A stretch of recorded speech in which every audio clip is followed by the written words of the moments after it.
Bonjour, aujourd'hui je vais vous parler de l'équilibre dynamique. L'idée en fait c'est de réussir à trouver un équilibre entre la nouveauté et la stabilité. Pourquoi? Parce qu'on a besoin des deux en fait.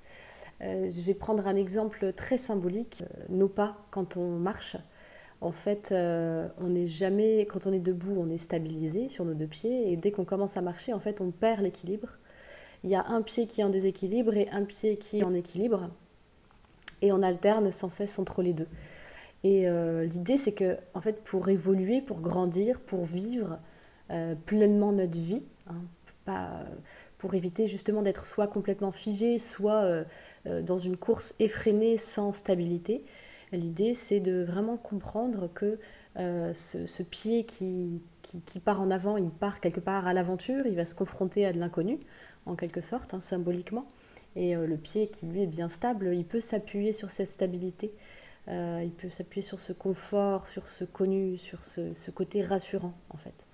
Voilà, hein, donc c'est vraiment important d'aller à la fois explorer et à la fois de se sentir stable. On trouve également ça en yoga, dans les postures de yoga. L'idée c'est vraiment d'aller toujours un petit peu plus loin, mais en étant très doux avec soi, dans le respect du corps. Mais dans les postures, c'est toujours d'aller un tout petit peu plus loin dans l'exploration de l'inconnu tout en étant stabilisé. Et de vraiment assurer ces postures de base pour pouvoir aller explorer quelque chose de nouveau à chaque fois. Mais en fait, l'un ne va pas sans l'autre. Ce qu'on pourrait dire, c'est qu'on ne peut pas accepter la nouveauté si on n'accepte pas si on n'a pas on peut pas accepter la nouveauté si on n'a pas la stabilité, et on ne peut pas profiter de sa stabilité si on n'a pas la nouveauté. Voilà, ça me semblait vraiment très très important de se rappeler de ça parce que en fait, dans l'exemple de nos vies, c'est ça qui nous mène à soit beaucoup d'inertie, beaucoup d'indolence, beaucoup de flemme en fait de faire les choses parce qu'on reste un petit peu enterré dans ce qu'on connaît, dans notre routine, dans notre univers.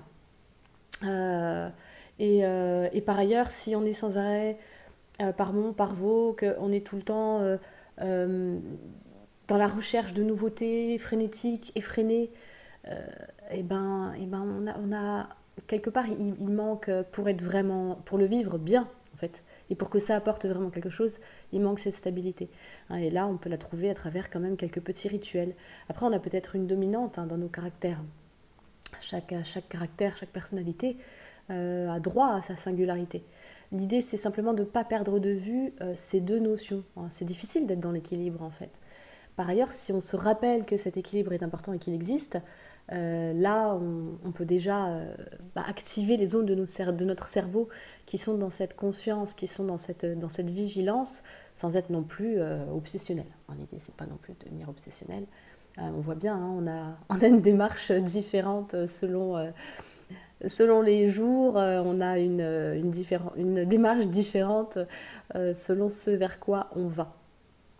Voilà, j'espère que ça vous aura aidé. N'hésitez pas à partager, à mettre un petit j'aime, à vous abonner. Si vous vous abonnez, n'hésitez pas à cliquer sur la petite cloche qui indique toutes les vidéos si vous voulez recevoir les notifications pour mes prochaines vidéos. C'est important, sinon ça ne se déclenchera pas.